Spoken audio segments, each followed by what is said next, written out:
I use an iPad up in the cockpit to augment my paper charts when I'm navigating, and it requires some electricity at times. Now, normally I can get a couple of hours out of it when it's fully charged. So I bought this 12-volt USB socket to install up in the cockpit area so that I can charge that iPad and also theoretically my cell phone.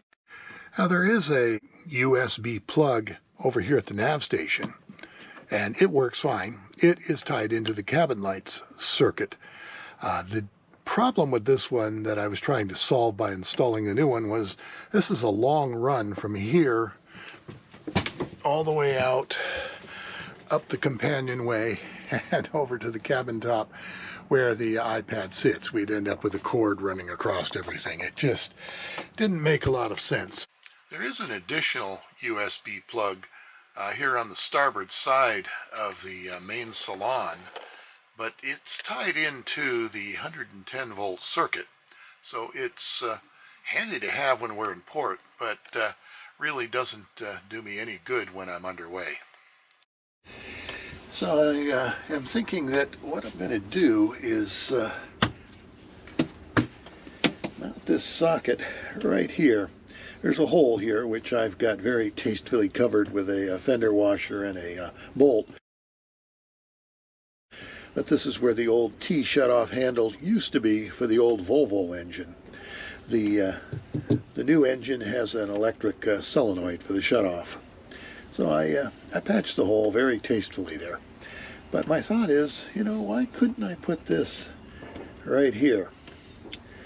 But as I sit here looking at this and thinking about it, having the charging cable coming out of here and running up to the cabin top for the iPad or the cell phone, or for that matter having it running anywhere, means it's going to have to run across the Traveler here, and it also would tend to interfere, if we've got our harnesses on, with our harness leads. So this may not be the ideal location for that.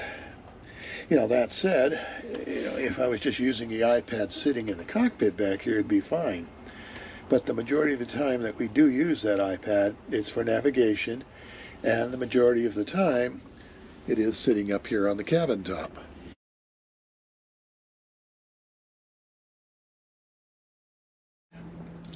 Well, I suppose one other possibility would be that I could mount it into the back of the cabin here somewhere.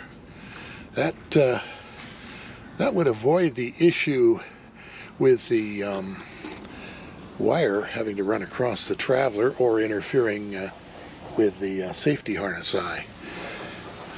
But that would involve drilling a hole in the back of the cabin, which is not a big deal to do, but I prefer not to drill any more holes than I have to. I'll have to give that some thought as well.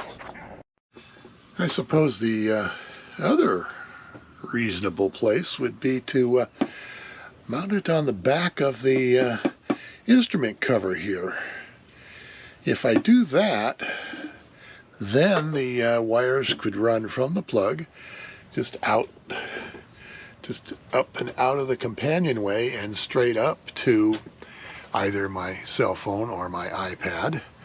And additionally, I would be able to close the hatch, and the wires again could still run out and up even with the hatch closed.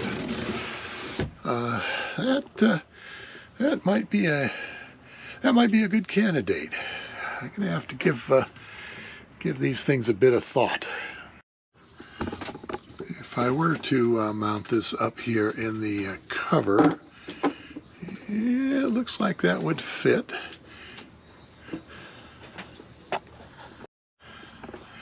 Now, one other interesting thought to mounting in the panel here, I would be able to tap off of the instrument bus. So this outlet, if I put it here, would be tied into the instrument bus, which is fine because I'm using it, as I said, for iPad. This location's looking better moment by moment. Well, let's pull this panel off and take a look. I think this may be the ideal location.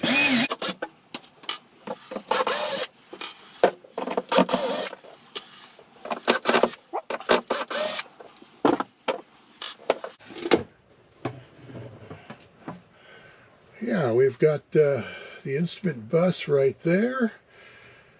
I can simply tie into that. I will need to drill a hole in the panel here, which will mean temporarily disconnecting this switch, but yeah, that's going to work out just fine.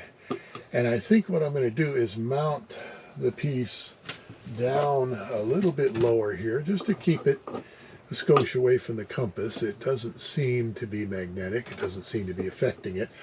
Although your electrical wires, when they're running near a compass, should always be twisted to help avoid any kind of interference there. And I'll do the same thing with the wiring from here to the outlet. But yeah, I think this is going to be the solution.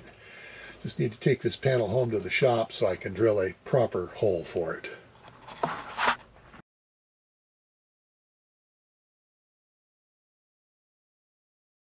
Well, when you work on boats, you can never have enough hole saws.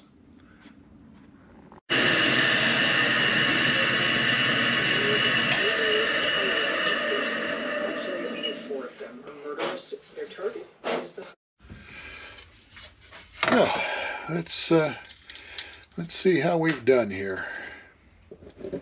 Yeah, look at that. That's a nice fit. Backing that here.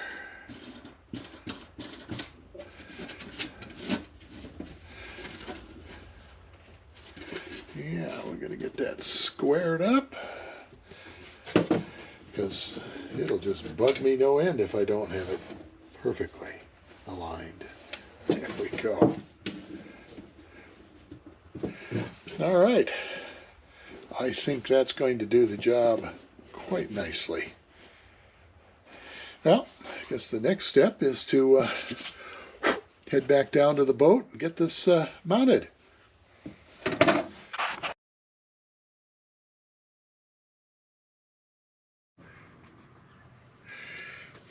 Well, moving forward here, looks like we're going to need to put a larger bus in here. This bus is a little overloaded now when I add the additional wiring, so got a bigger one to put in here.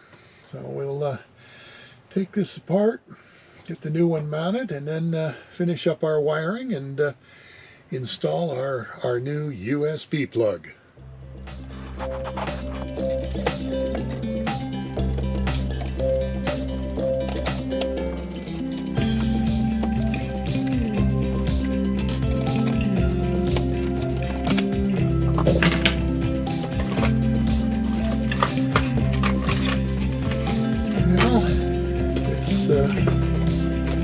We'll go just right that. Make things much cleaner and tidier in there.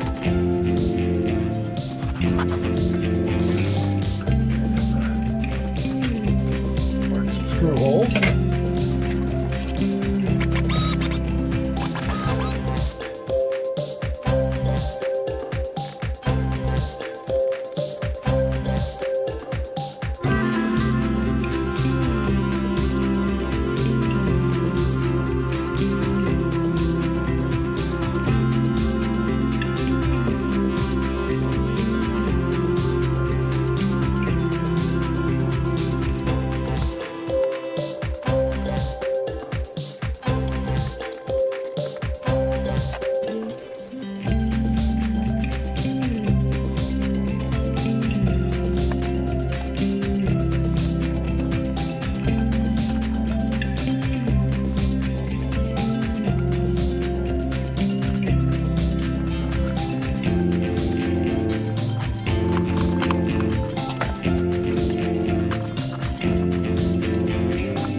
Back up.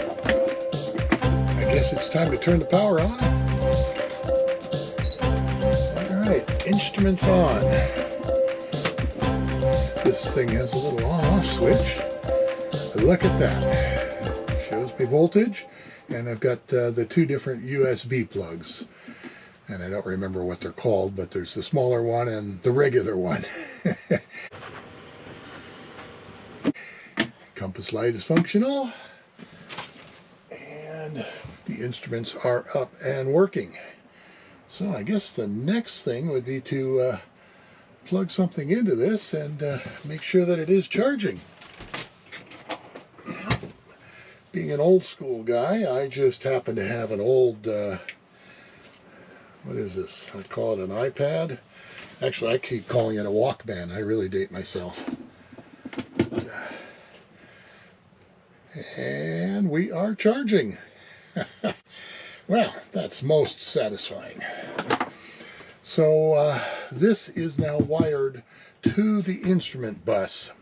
So when I turn on the depth sounder and knot meter, and it also supplies power to the compass light, it will also power this up, and theoretically I can take the cable for the iPad and route it right around and up onto the cabin top. That's going to work out just fine. Well, that pleases me.